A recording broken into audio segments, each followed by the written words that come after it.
नमस्कार बच्चों। आज हम इतिहास और नागरिक शास्त्र का अध्ययन करेंगे। कक्षा 6 अध्याय 2 इतिहास के साधन।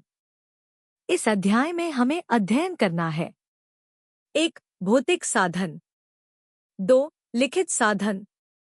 3. मौखिक साधन। 4. प्राचीन भारत के इतिहास के साधन। 5. इतिहास का लेखन करते समय बरती जाने वाली सावधानी। आइए अध्याय शुरू करें। करके देखो। अपने परिवार के दादाजी दादी जी के समय की वस्तुओं की सूची बनाओ। अपने परिसर गांव की पुरानी वास्तुओं की जानकारी इकट्ठी करो। हमारे पूर्वजों द्वारा उपयोग में लाई गई कई वस्तुएं आज भी उपलब्ध हैं। उनके द्वारा उकेरे गए विभिन्न लेख हमें मिले हैं। इन साधनों की सहायता से हमें इतिहास का ज्ञान होता है। इसके अतिरिक्त रीति रिवाजों, परंपराओं, लोक कलाओं, लोक साहित्य, ऐतिहासिक दस्तावेजों के आधार पर हमें इतिहास की जानकारी मिलती है। इन सभी को इतिहास के साधन कहते हैं। इतिहास के साधनों के 3 प्रकार हैं: भौतिक साधन, लिखित साधन, मौखिक साधन। बताओ तो। किले, गढ़, गुफाएं, स्तूप जैसी वास्तुओं को भौतिक साधन कहते हैं। इनके अतिरिक्त अन्य किन किन वास्तुओं को भौतिक साधन कहते हैं? 1. भौतिक साधन। दैनिक जीवन में मनुष्य विभिन्न वस्तुओं का उपयोग करता है। पूर्वकालीन मनुष्य द्वारा उपयोग में लाई गई अनेक वस्तुएं आज हमें महत्वपूर्ण जानकारी दे सकती हैं। प्राचीन वस्तुओं में कपड़े के टुकड़ों के आकार, रंग और नक्काशी के आधार पर यह अनुमान लगाया जा सकता है कि वे बर्तन किस कालखंड के होंगे। गहनों, आभूषणों तथा अन्य वस्तुओं के आधार पर मानवीय समाज के पारंपरिक संबंधों की जानकारी प्राप्त होती है। अनाज, फलों के बीज, प्राणियों की हड्डियों के आधार पर आहार की जानकारी मिलती है। विभिन्न कालखंडों में मनुष्य द्वारा बनाए गए मकानों और इमारतों के खंडहर पाए जाते हैं। इसके अतिरिक्त सिक्के और मुद्राएं भी पाई जाती हैं। इन सभी की सहायता से मानवीय व्यवहार की जानकारी प्राप्त होती है। इन सभी वस्तुओं और वास्तुओं अथवा उनके अवशेषों को इतिहास के भौतिक साधन कहते हैं। क्या तुम जानते हो? अनाज के दाने बहुत समय तक टिके नहीं रहते। उनमें कीड़े लगते हैं। उनका बुरादा हो जाता है। प्राचीन समय में अनाज को पीसकर आटा बनाने से पहले अनाज को भूनते थे और बाद में उसे मोटा, दरदरा पीसते थे। अनाज को भूनते समय यदि उसके कुछ दाने अधिक भुने जाते अथवा जल जाते तो वे फेंक दिए जाते। ऐसे जले हुए दाने कई वर्षों तक टिके रहते हैं। ऐसे दाने उत्खनन में पाए जाते हैं। प्रयोगशाला में उनका परीक्षण किए जाने पर वे दाने किस अनाज के हैं, यह पहचाना जा सकता है। क्या तुम जानते हो? मंदिरों की दीवारें, गुफाओं की दीवारें, शिलाएं, ताम्रपट, बर्तन, कच्ची ईंटें, ताड़पत्र, भोजपत्र आदि पर उकेरे गए लेखों का समावेश लिखित साधनों में होता है। 2. लिखित साधन। अश्मयुग के मनुष्य ने अपने जीवन के अनेक प्रसंगों और भावनाओं को चित्रों के माध्यम से अभिव्यक्त किया है। हजारों वर्ष बीतने पर मनुष्य लिखने की कला से अवगत हुआ। प्रारंभ में मनुष्य लिखकर रखने के लिए प्रतीकों और चिन्हों का उपयोग करता था। इन प्रतीकों और चिन्हों से लिपि बनने में हजारों वर्ष लग गए। प्रारंभिक समय में लिखने के लिए खपड़े, कच्ची ईंटें, पेड़ों की छालें, भोजपत्र जैसी सामग्री का उपयोग किया जाता था। ऐसी सामग्री पर किसी नुकीली वस्तु से लिखे जाने वाले विषय को उकेरा जाता। अनुभव एवं ज्ञान में जैसी जैसी वृद्धि होती गई, वैसे वैसे विविध पद्धतियों द्वारा लेखन का प्रारंभ हुआ। आसपास में घटित घटनाओं, सरकारी दरबार में चलने वाले कामकाज का वृत्तांत आदि जानकारी लिखने की पद्धति प्रारंभ हुई।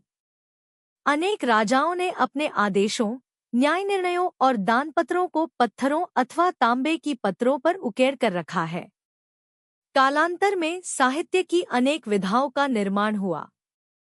धार्मिक सामाजिक ग्रंथों, नाटकों, काव्यों, यात्रा वर्णनों तथा वैज्ञानिक विषयों से संबंधित लेखन हुआ।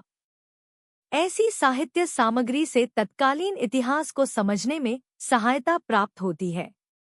इस संपूर्ण साहित्य को इतिहास के लिखित साधन कहते हैं। क्या तुम जानते हो?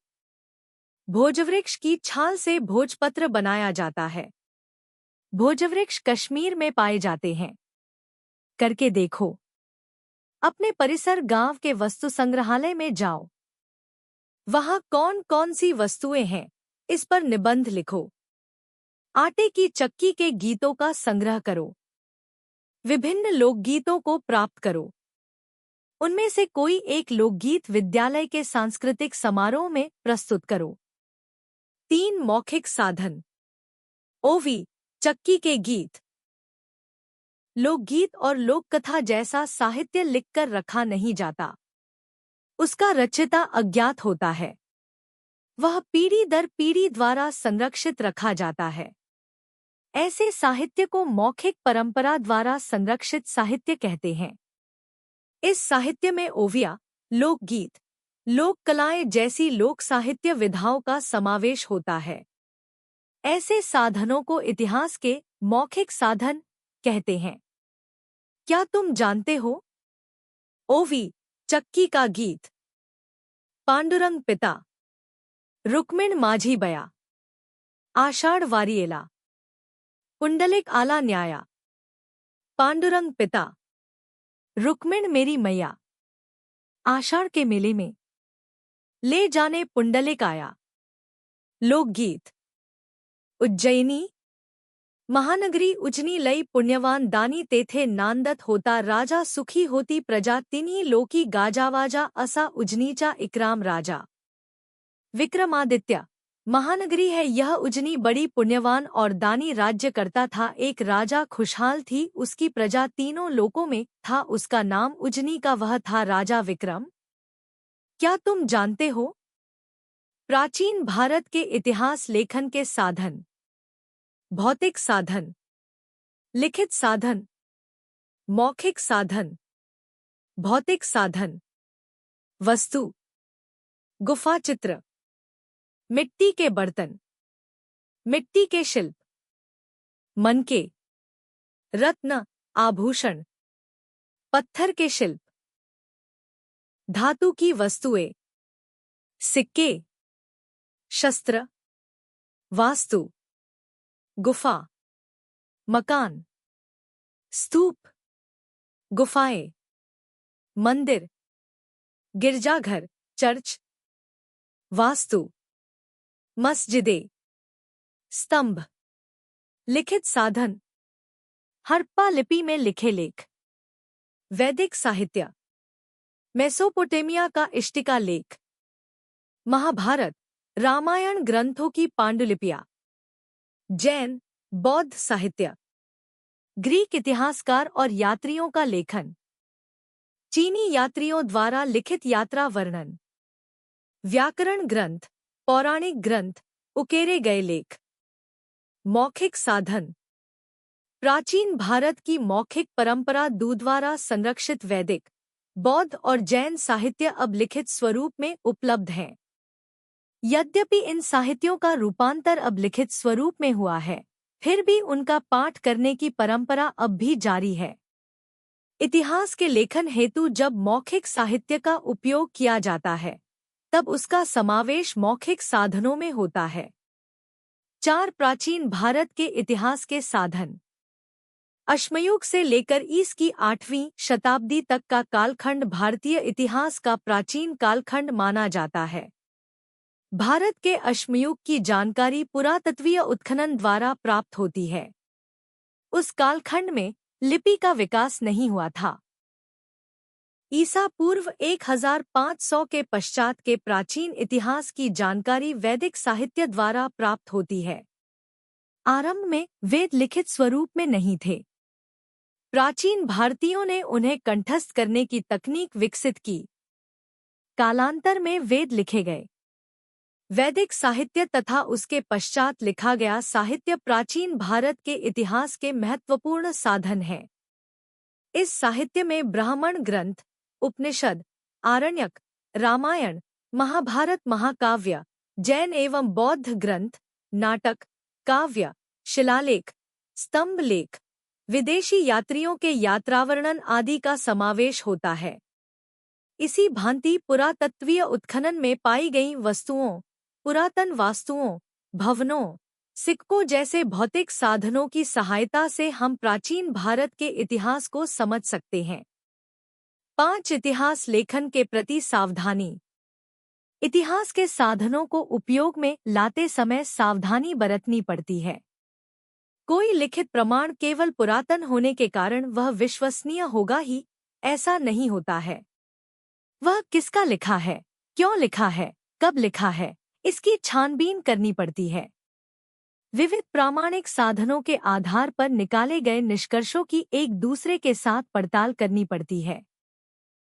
इतिहास लेखन में सूक्ष्म विश्लेषण पद्धति को बहुत महत्व प्राप्त है। क्या करोगे?